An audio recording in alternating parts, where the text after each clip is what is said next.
Aku tidak bisa tidur. Ini masih jam 1 dini hari. Riuh orang yang sedang mengobrol di ruang tamu benar-benar membuatku takut. Apalagi barusan ada sosok menakutkan yang tersenyum ke arahku. Siapa mereka? Apakah rumah ini ada hantunya? Ayah benar-benar tega ninggalin aku sendirian di rumah ini. Aku sedang mencari cara untuk menghubungi ayah, karena ponselku tertinggal di kamar. Aku ingat ayah menyimpan ponsel darurat di lacinya. Dia menyuruhku untuk menghubunginya kalau terjadi apa-apa di rumah. Bergegas ku cari ponsel itu di laci ayah. Akhirnya aku temukan ponsel itu di laci ketiga meja kerja milik ayah. Untung saja baterainya belum habis. Kupijat tombol ponsel itu lalu mencari nomor telepon ayahku.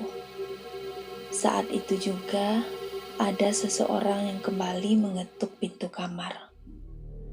Kali ini ketukannya berjeda dan hanya 3 kali ketukan saja.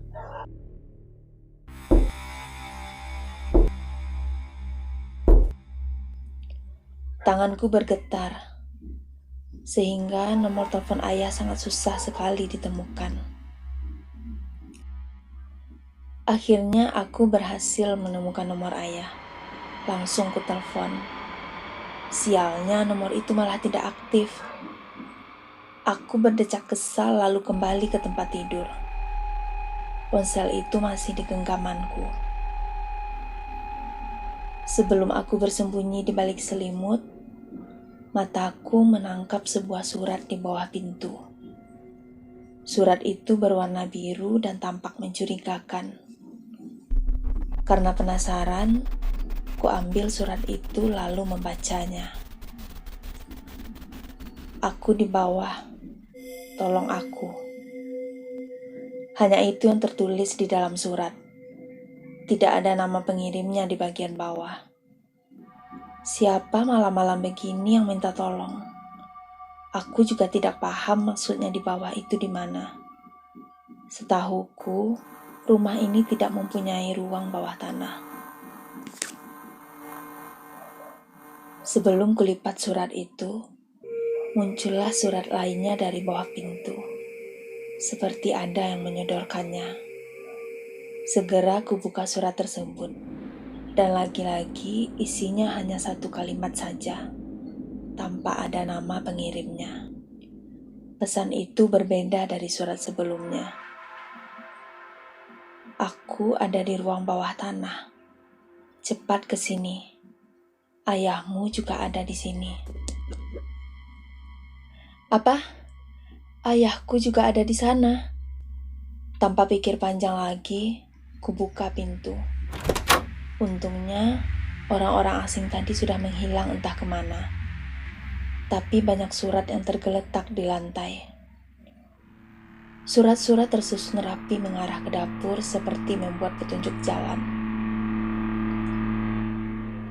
Dengan penuh penasaran, ku ikuti surat-surat itu. Tibalah aku di dapur. Surat itu berhenti di dapur, dan saat ku injak lantainya, ada sesuatu yang aneh. Lantainya rapuh, seperti ada ruang di bawahnya. Ku angkat satu persatu keramik yang kebetulan tidak menempel dengan kuat. Tampaklah triplek besar yang seolah menutupi lubang. Triplek itu lumayan berat. Aku sampai berkeringat mengangkatnya. Di bawah triplek itu ternyata ada lubang dan sebuah tangga.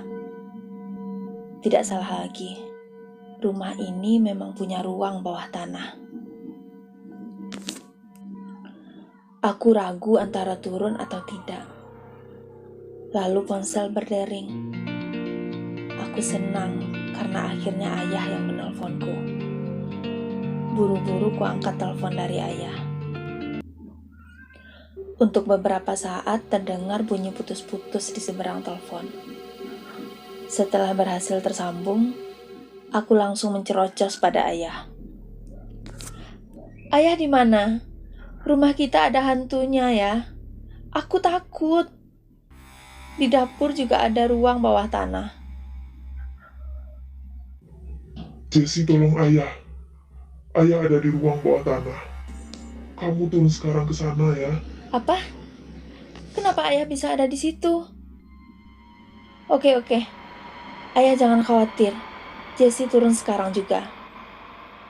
Kataku dengan nafas terengah-engah. Iya, turun ya sekarang. Ayah tunggu. Timpal ayah. Telepon ditutup. Aku langsung turun ke lubang itu. Baru 5 tangga ku turuni, dari atas kulihat ada ayah memperhatikanku. Ayah, desisku sambil mendongak. Ayah tidak menjawab. Dia hanya tersenyum datar, dan dari belakangnya muncul lagi sosok yang menyerupai ayahku. Bukan hanya satu, tapi ada 2 sosok yang muncul. Kini ada 3 orang yang menyerupai ayah. Mereka menatapku. Tatapan itu sekarang terkesan mengerikan. Ayah! Aku menangis sambil berpegangan erat pada tangga. Aku tidak tahu apa yang harus kulakukan sekarang. Salah satu dari mereka malah menutup kembali lubang itu dengan triplek. Aku menangis sejadi-jadinya sambil berteriak minta tolong kepada ayah. Tapi hasilnya nihil. Kini aku sendirian di dalam lubang yang gelap dan lembab. Nantikan kelanjutan kisahnya di videoku berikutnya.